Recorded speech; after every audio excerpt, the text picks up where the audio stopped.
Hello everyone, তোমরা সবাই কেমন আছো? আই হোপ তোমরা সবাই খুব ভালো আছো। আর শীতকাল তো চলছে, আশা করছি সবাই শীতকালটা খুব ভালো যাবে।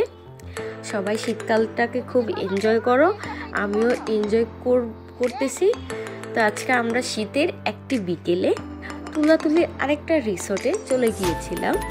সাথে আমার সুন্দরী ননদ ছিল, ওর বাবা ছিল, আর অভিক তো থাকবেই।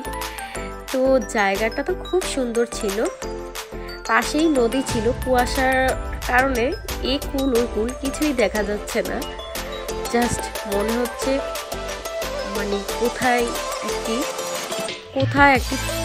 মানে এত জায়গাটা এত ভালো লাগছিল, মানে একটা শান্তি নিরিবিলি পরিবেশ ছিল, মনটা পুরো ছুঁয়ে গিয়েছে। তো আমি মনে করি শীতকালে ঘুরতে ফিরতে ভালোই লাগে। শীতকালটা কিন্তু ঘোরাফেরার জন্য বেস্ট একটা সময়। এই সময়তে যদি কক্সবাজার বা অন্য কোনো প্লেসে যাওয়া যায় তাহলে তো কোনো কথাই নেই। এখানে দোলনা ছিল, তো ভাবলাম ননদকে বললাম একটা ভিডিও করে দিতে, আসলে এগুলো ক্যাপচার করতে। আর এগুলো আমার ফোনে থাকতে যখন আমি অবসর সময় পাই তখন কিন্তু এই ভিডিওগুলো আমি দেখি, তখন আমার ভালো লাগে আর কি। তো ডিসেম্বর মাস কিন্তু চলেই এলো, আবার বলতে বলতে শেষও হয়ে যাবে।